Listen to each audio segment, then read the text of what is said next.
Yeah, he's at it again. I'm trying to get my money back from him and my car, and he won't give it back to me. He won't give me back my money that my parents left for me.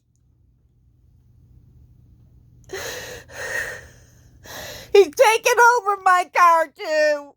I make the payments, but he drives it. I can't drive it.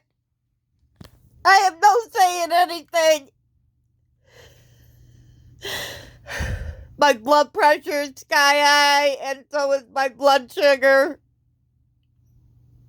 And I'm peeing out blood and protein. And he scratched himself, and you can tell by the way the scratches that it's impossible for me to have scratched him that way.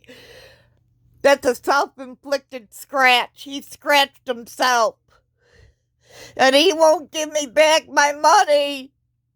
I want my goddamn money and my car. I don't want anything to do with him anymore.